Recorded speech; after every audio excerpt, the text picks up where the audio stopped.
Hello दोस्तों, मैं कुंदन कुमार आप सभी का स्वागत करता हूं। हम लोग हिंदी के सेक्शन को आगे बढ़ेंगे और बहुत बेसिक से हिंदी को पढ़ेंगे। पहला टॉपिक हम लोग पढ़ते हैं हिंदी में वर्णमाला। तो वर्णमाला में वर्ण अलग है, माला अलग। देख, वर्ण क्या होते हैं?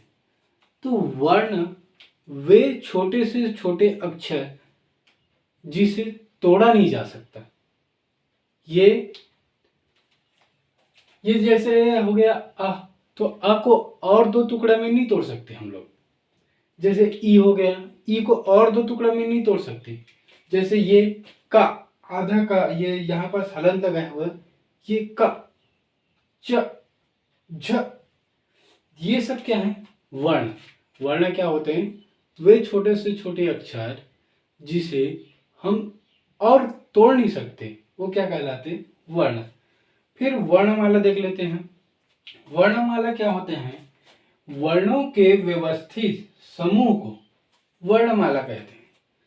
जैसे हो गया अपना क, ख, ये सब पूरा मिलाकर 52 अक्षर, ये क्या हो गया? अपना वर्णमाला।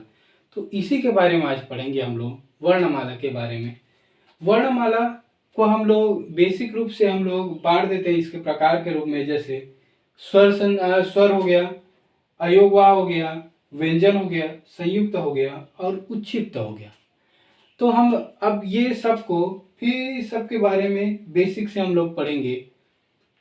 स्वर के 11 प्रकार पढ़ेंगे, अयोगवा, अम और आहा के बारे में पढ़ेंगे, उसके विस्तार के रूप में पढ़ेंगे। फिर व्यंजन, व्यंजन टोटल कितने हैं पढ़ेंगे हम लोग। व्यंजन में 33 संख्या पढ़ेंगे। फिर संयुक्त पढ़ेंगे, उसके बाद उच्छिष्ट, उच्छिष्ट को हम और बोलते हैं द्वित्व।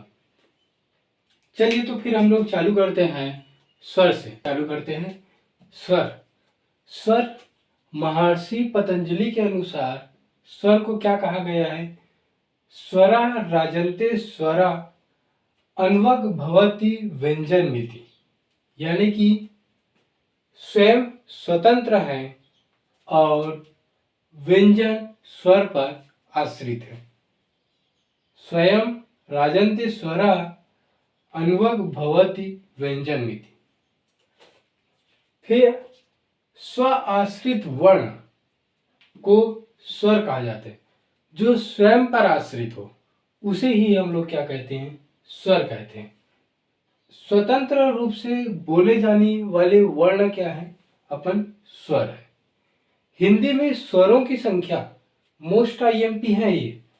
ये मोस्ट आईएमपी हिंदी में स्वरों की संख्या कितने हैं?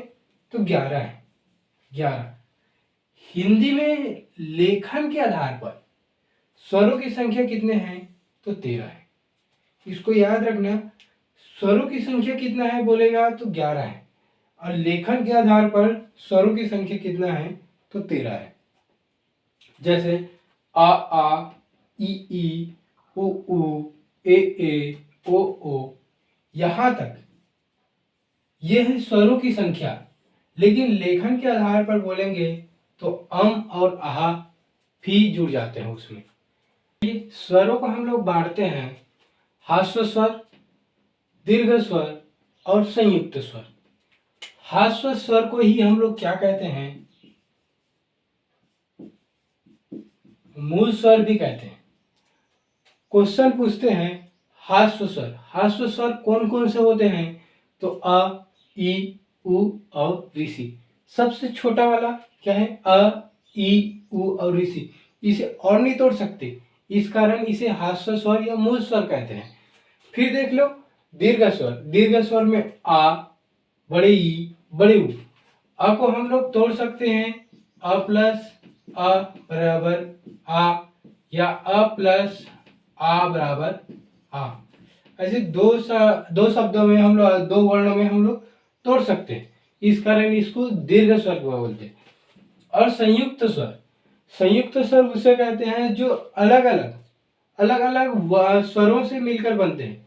जैसे हम लोग देख लेते हैं, जैसे अ प्लस ई बराबर क्या? ए, या अ प्लस ए बराबर क्या? आई।